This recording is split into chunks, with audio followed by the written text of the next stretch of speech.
Download करें जनमत Haryana app.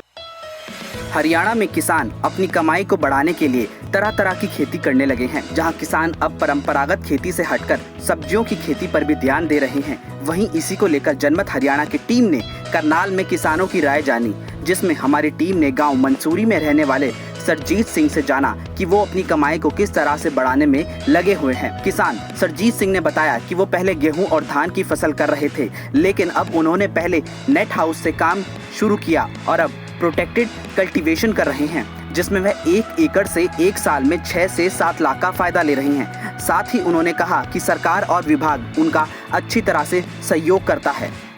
हम प्रोटेक्टिव कल्टीवेशन पे काम कर रहे हैं। हमने नेट हाउस फार्मिंग की है और ये पिछले 8 सालों से कर रहे हैं। स्टार्टिंग में हमने 2 एकड़ से किया था, अब मैं 12 एकड़ में प्रोटेक्टिव कल्टीवेशन कर रहा हूँ और उसमें सीडलेस खीरा और रंगीन शिमला मिर्च लगाते हैं।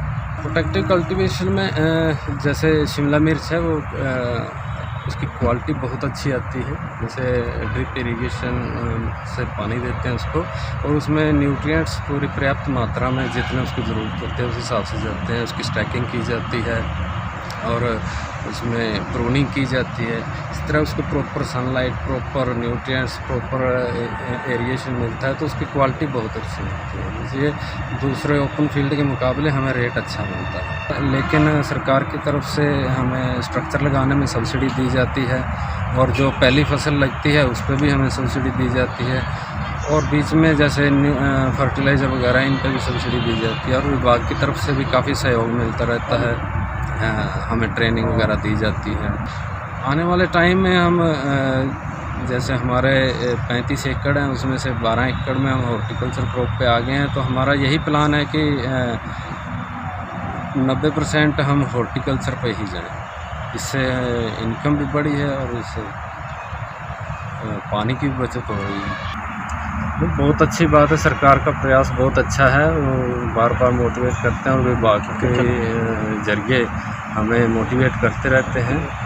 तो काफ़ी लोग इसमें आएंगे तो बहुत अच्छा ही है कि जैसे इसमें गेहूं धान में बहुत दिक्कत आ रही है रेट वगैरह की, या वैसे आगे जैसे पानी कम हो रहा है तो धान लगाना मुश्किल हो रहा है, तो इसमें बहुत फ़ायदा होगा।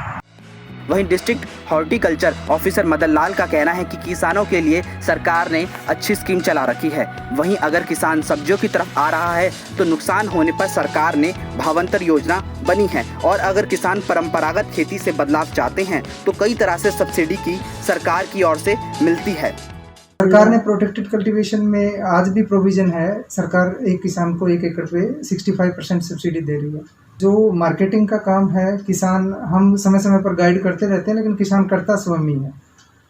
और रही बात गिरावट की, प्रोटेक्टिव कल्टीवेशन में काफ़ी बार ऐसा समय आ जाता है जब ओपन में भी वही क्रॉप हो और प्रोटेक्टिव स्ट्रक्चर में भी वही क्रॉप हो तो थोड़ा भाव गिर जाता है, लेकिन एवरेज रेट बहुत अच्छा रहता है। किसान को ज़रूरत ही नहीं पड़ती है कि वो किसी और तरफ अपना दिमाग बदले। किसानों को सहयोग जैसे सरकार ने अच्छी अच्छी स्कीमें चलाई हुई हैं। अगर किसान सब्जी की तरफ आ रहा है और उसको लगता है कि कहीं भाव में दिक्कत आएगी तो किसान ने उसको सपोर्ट देने के लिए भावांतर भरपाई योजना बनाई है।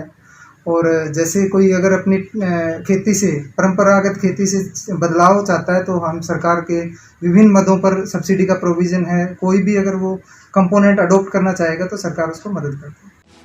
वक्त के साथ साथ किसानों ने भी खेती करने का अपना ढंग बदल लिया है, जिसका असर उनकी कमाई पर भी साफ तौर पर नजर आ रहा है। इसमें कोई दो राय नहीं कि परंपरागत खेती से बागवानी खेती में आय दुगनी हो रही है। ब्यूरो रिपोर्ट, जनमत हरियाणा। राजनीति के आगे, राजनीति के पीछे, हर हलचल को जानने के लिए हमारे YouTube चैनल जनमत हरियाणा को लाइक करें, सब्सक्राइब करें और अपडेट रहने के लिए बेल आइकन दबाना ना भूलें। देखते रहें जनमत हरियाणा, सच के अलावा कुछ भी नहीं।